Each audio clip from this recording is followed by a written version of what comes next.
एक घने जंगल के बीचों बीच एक सुंदर और शांत तालाब था। उस तालाब का पानी बिल्कुल साफ और निर्मल था, जिसमें सूरज की किरणें पड़ते ही सुनहरी चमक बिखर जाती थी।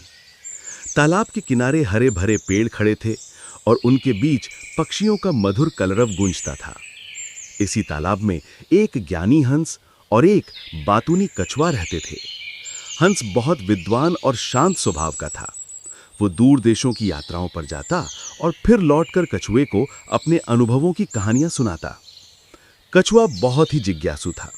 वो घंटों हंस की बातें सुनता और उनसे तरह तरह के सवाल करता। लेकिन उसकी एक बड़ी आदत थी, अत्यधिक बोलना। वो बिना सोचे समझे किसी भी बात पर अपनी राय दे देता।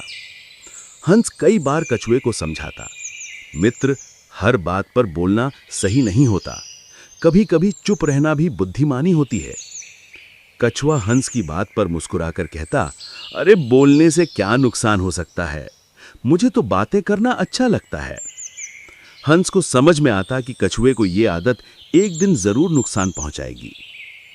समय बीतता गया। दोनों मित्र तालाब के शांत जीवन का आनंद लेते रहे। लेकिन एक साल अचानक भयंकर सूखा पड़ा। कई महीनों तक बारिश नहीं हुई। धीरे धीरे तालाब का पानी सूखने लगा। आसपास की घास और पौधे भी मुरझा गए। तालाब में रहने वाले अन्य जीव एक एक कर वहां से जाने लगे। हंस ने कछुए से गंभीर स्वर में कहा, मित्र, ये तालाब अब हमें जीवन नहीं दे सकता। हमें किसी नए स्थान की तलाश करनी होगी जहां पानी और भोजन पर्याप्त हो। कछुए का मन तालाब छोड़ने का नहीं था। वो उदास होकर बोला, मैंने अपना पूरा जीवन यहीं बिताया है, इस तालाब को छोड़कर मैं कहां जाऊंगा। हंस ने उसे समझाया, यदि हम यहीं रहे तो भूख और प्यास से मर जाएंगे। हमें साहस दिखाना होगा और यहां से निकलना होगा। कछुए ने गहरी सांस लेते हुए कहा, तुम सही कहते हो, लेकिन मैं उड़ नहीं सकता। मेरे लिए यात्रा कठिन होगी। हंस ने उसकी ओर देखते हुए मुस्कुराकर कहा, चिंता मत करो मित्र, मैं एक उपाय सोचता हूं। तालाब के सूखते पानी और घटते जीवन को देखकर कछुए का दिल भारी हो गया, पर वो जानता था कि अब नए सफर की तैयारी करनी ही होगी। हंस ने रात भर सोच विचार किया और अगली सुबह एक चतुर योजना कछुए के सामने रखी। उसने अपनी तरह एक और हंस को बुलाया जो उसका मित्र था। फिर उसने एक लंबी मजबूत लकड़ी लाकर कछुए को दिखाया। मित्र, हंस ने कहा, हम दोनों इस लकड़ी के सिरों को अपनी चोंच से पकड़ेंगे। तुम बीच में इसे अपने मुंह से कसकर पकड़ना या इसके बीचों बीच अच्छे से बैठ जाना। इस तरह हम तुम्हें आसमान में ले जाकर दूर किसी बड़े तालाब तक पहुंचा देंगे। कछुआ ये सुनकर हैरान रह गया। क्या ये सचमुच संभव है? अगर मैं गिर गया तो? हंस ने गंभीर स्वर में कहा, यही कारण है कि तुम्हें सावधानी बरतनी होगी। सबसे महत्वपूर्ण बात यह है कि यात्रा के दौरान तुम्हें बिल्कुल चुप रहना होगा। अगर तुमने मुंह खोला तो लकड़ी छूट जाएगी और तुम नीचे गिरकर मर जाओगे। कछुआ कुछ देर सोचता रहा। उसकी आदत ही इतनी बातें करने की थी कि चुप रहना उसे कठिन लग रहा था।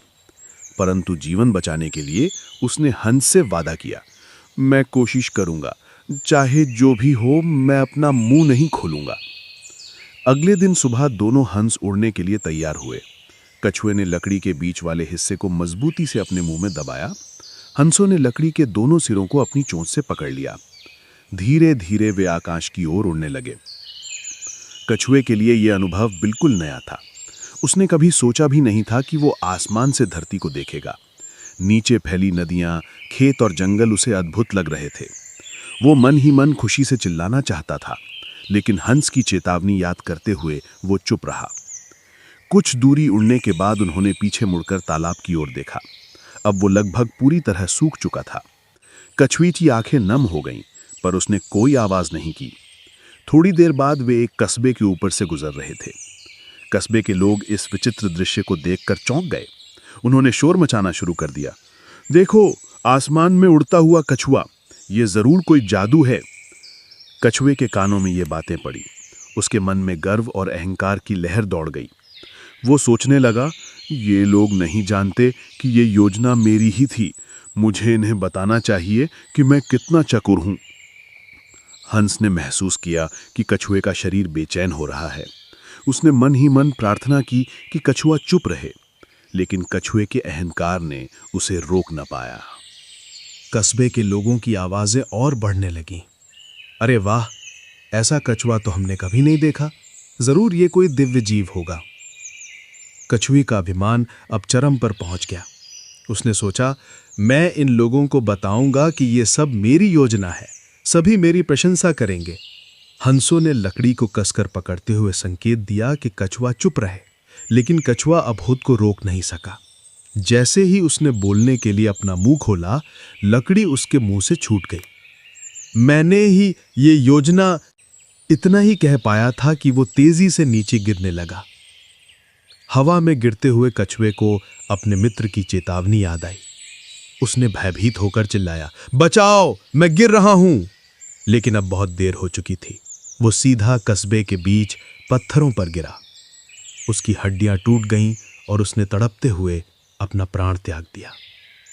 ऊपर से यह दृश्य देखकर हंसों का दिल टूट गया। उन्होंने दुखी होकर कहा, हमने इसे कई बार चेतावनी दी थी। अगर यह अपने अहंकार को नियंत्रित करता और चुप रहता तो आज जीवित होता। कस्बे के लोग इस घटना को देखकर हैरान रह गए। उन्होंने कहा, देखो, अहंकार और मूर्खता ने इसे नाश कर दिया। हंसों ने भारी मन से उड़ान जारी रखी। उन्हें यह यात्रा जल्दी पूरी करनी थी ताकि वे नए तालाब तक पहुंच सकें, लेकिन उनके दिल में अपने मित्र की याद और दुख हमेशा के लिए रह गया। कछुए की मृत्यु ने कस्बे के लोगों को भी गहरा सबक दिया। उन्होंने अपने बच्चों को यह कहानी सुनाई ताकि वे समझ सकें कि समय पर चुप रहना और दूसरों की सलाह मानना कितना जरूरी है। हंस आखिरकार एक बड़े और गहरे तालाब तक पहुंच गए। वहां चारों ओर हरी भरी घास और पेड़ थे। पानी साफ और प्रचुर मात्रा में था। ये जगह उनके जीवन के लिए आदर्श थी, लेकिन उनके दिल में खुशी के साथ कछुए की याद भी थी। हंस अक्सर एक दूसरे से कहते, अगर कछुआ हमारी बात मानता तो आज हमारे साथ होता। समय के साथ हंसों ने उस स्थान पर नया जीवन शुरू कर दिया, लेकिन वे हर नए जीव को कछुए की कहानी सुनाते। ये कहानी अब जंगलों और कस्बों में फैल गई। लोग इसे सुनकर समझने लगे कि अत्यधिक बोलना और अहंकार इंसान को विनाश की ओर ले जाता है। इस घटना के बाद कस्बे के लोग भी अधिक सतर्क हो गए। वे अपने बच्चों को सिखाने लगे कि कभी भी दूसरों की सलाह को नजरअंदाज मत करो। बिना सोचे समझे बोलना खतरे में डाल सकता है।